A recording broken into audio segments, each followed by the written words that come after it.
Hello. This is Ali and this is Ali. Today we'll be presenting our Whalefall project. So the story takes place with a boy named Jay.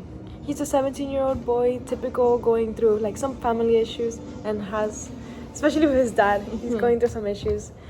So this guy is getting ready for the beach. So He's getting ready to go diving in the beach, really. Yeah. Yeah.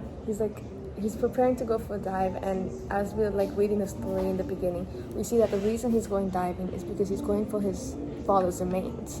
So it turns out he has a really bad relationship with his father, and it's like a very hurtful one that you could see and like relate to, and it's like, oh, okay, it makes you feel really sad.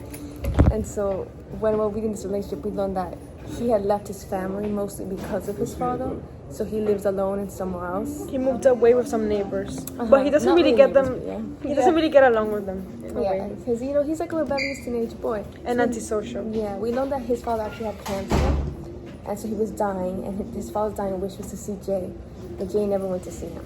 He was angry at him.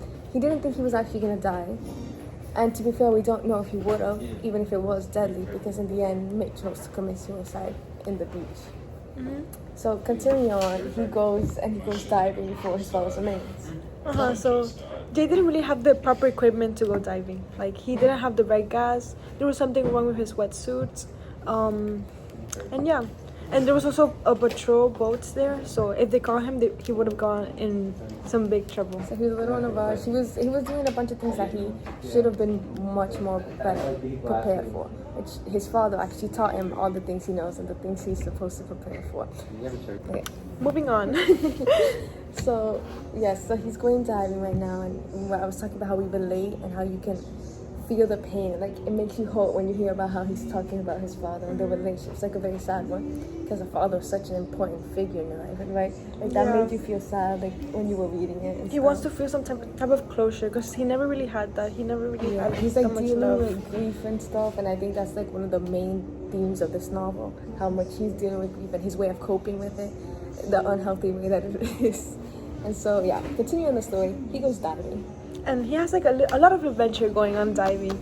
It's like he has a limited amount of oxygen, so he can't go in for too long. So following along, he goes diving down, and so he's looking for his father's remains, but so far no luck. He can't find them. So he finds this little area that's like a point to go deeper, and when you have limited oxygen, it's not a good idea to go there. But Jay's not very good at making good ideas. And he really wants to find his father. Yeah. And so he goes down there, and to our surprise, to a very shocking surprise, there's a sperm whale down there eating a giant squid. No, it's trying to look for it's trying hunting. to eat. It's trying to eat the giant squid. And so that's like a very shocking event. It's like, okay, what does one do with that? So what happens next? Like imagine looking at a whale, I don't know, like you're diving and out of nowhere you see a whale. Like your first response would be to get away. Right. But unfortunately for Jay, the squid, latch onto his leg, I think it was. And it dragged him down. It dragged him down with him as the squid was also getting swallowed by the whale. So So now Jay's stuck in the tummies and the mouth of the whale. And he goes through a lovely adventure there, burning through the acid of his stomach, having to breathe in the poisonous gas from the horrible smell that's there. Stomach. Oh my gosh, and the author does a great job at describing how the disgusting details of a whale, like the inside of how he stabs it with a beak. The author does a great job, like very real, very realistic, very disgusting. And I learned so much about the whale. It had I think it had three stomachs. It releases a poisonous gas, all of that. So while he's going through this adventure, he's getting a lot of flashbacks of all his events with his fathers, of all the things he had with his fathers, even the memories that he's using to survive, like because his father taught him everything he knows. And during this, we see a voice start talking to Jay. You want to talk about the voice? Yeah, so the voice, it wasn't really confirmed who it was, but as we follow along the story, it seems like it's his father because he's arguing back and forth with him. So eventually, as he's arguing back and forth, it seems like his father was right. Well, his father was right about the things that he's doing because now the father is trying to get him to trying to help him survive and get him out of the whale. Right. And throughout this, like she said, they was going back and forth. At first, Jay didn't want to listen, which caused like a detrimental thing. He stabbed the beak into the whale, and it caused it to dive. To dive, and the pressure. All of there. that was like Jay was like, I don't know how this. He was so overwhelmed by the pressure. And he was. I felt he so was bad. burning. His ears were dislocated. Like his I forgot the name. When your ears pop and you can no longer feel your surroundings. Oh, also he threw up inside the. Yeah, very disgusting. So man is holding on for dear life when orcas, after a shark had scared the whale to plunge, orcas now come and they start surrounding the whale, and then where the whale actually goes and calls for family, because Jay tells him to call for help, even though the whale was like giving up. So it switched. Now Jay suddenly got a will to live compared to him saying like, oh, I'm gonna die, oh, I'm gonna die. He's suddenly starting to pick up a will to live, which we didn't see in the beginning of the book. And then what happens with the whale? Okay, so the whale surround the orca. Yeah. So no, yes, they do. They like kind of fight them off, like in a star form. I think yes, there was was a form. name for it. Yes, there was a form. And then the older whale, which is the one that Jay is in, ends up starting to surface. So he's coming up. So finally, after all of that, the whale's finally, coming up, and we're finally gonna see him safely. That was not the case. Unfortunately. Almost he made it, and in the end, Jay's final attempt to escape did not work. Even after they were at the very surface screaming for help, he was screaming for help, they couldn't hear him, the people in the boat. So Jay was unfortunately falling back into stomach and he was giving up. But doing this, like as he was just starting to get hope, he was thinking about all the good memories with his father. And he actually had a bonding time with his father where they both apologized, right? Yeah, so with the voices that he kept hearing, he was talking back and forth with the voices, and now he's getting a little bit, more hopeful. Yeah, I think there was a lot of forgiveness in that part from both sides. Like, and about a lot of openness, like dealing with their trauma while dying. Bad timing, late timing, but better late than never. And they were finally like dealing with all of that. Oh, and they both apologized to each other. Yeah, it was beautiful. They had a bonding moment. Yes, it was beautiful. And then he falls back in.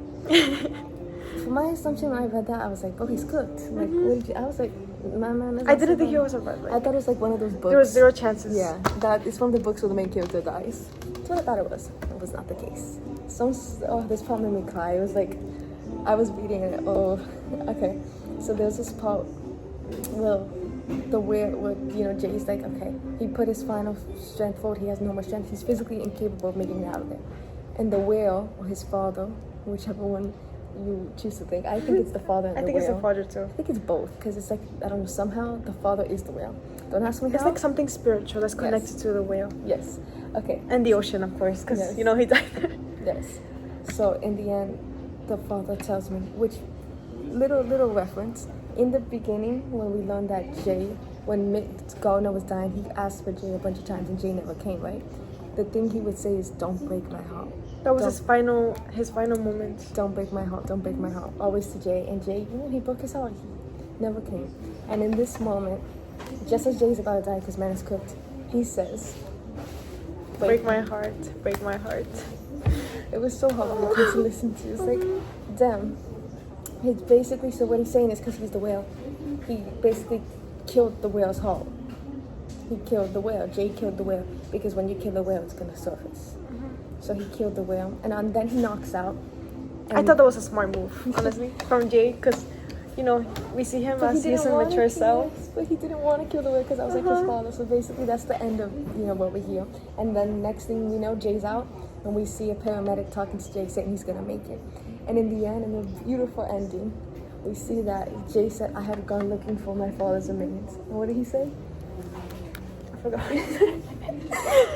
She read this just. He said that he was his father's remains. Oh yeah. There you go. That he was his legacy. And I think that was such a beautiful and touching ending. Because I feel like a lot of, especially kids who grew up in Hispanic households with like clashing views, and like strict fathers, which I can say mine is one, who had like little outdated ideas. Oh, so basically this means like I am my father's remaining. It's that he's now proud of being Mitz Gardner's son. Yeah, now he's proud of it. He's accepted, like, I am his son. Like, he's not running away from the name. He's like, I'm his mate, and he's choosing. Well, we don't know what happens after that because the story ends. But we're assuming from this, he's choosing to make a new decision with a hopeful outcome. And I think that's a beautiful way that he got closure, which is one of the main themes of dealing with guilt and trauma. I think he got closure. He closed the circle. And healing, and I feel like that's really beneficial for him and his family and the way he's now going to be able to live. And he was throughout these memories like thinking about his family and stuff. So I think that was a beautiful ending, a beautiful like story, a beautiful way to close it. And it really touched my heart. I wanted to cry the entire time. Yeah, it was really sad. But I think it was.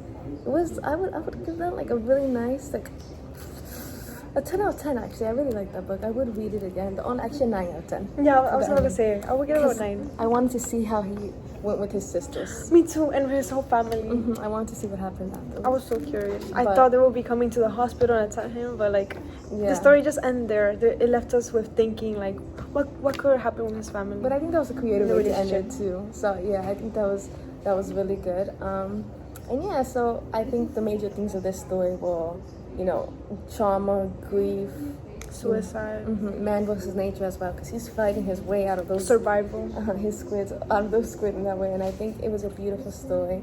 And we learned so much about the ocean, about the whales, and diving. Learned a lot about diving. We learned like about relationships, strained relationships like that. And I think it was just a beautiful way to like not only tell people about to inform people about the ocean, but show a relationship between a father and son being mended, like a very harsh one, because we tend to see those being very difficult. And as teenagers, I just turned 18, guys. I still can't as a teenager. Like I understand that relationship, especially when you're growing up like that and you don't like being told what to do and stuff.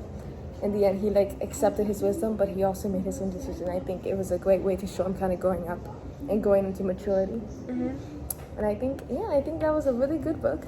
I would recommend for everyone to read it. Would you? Yeah. Okay. Thank you, guys. Especially if you love whales, if you love the ocean. Yeah, and if you relate to like any familial trauma or bond, I think it's a great way. You'll definitely cry, so bring tissues. So yeah, thank you for watching. Thank you. Bye.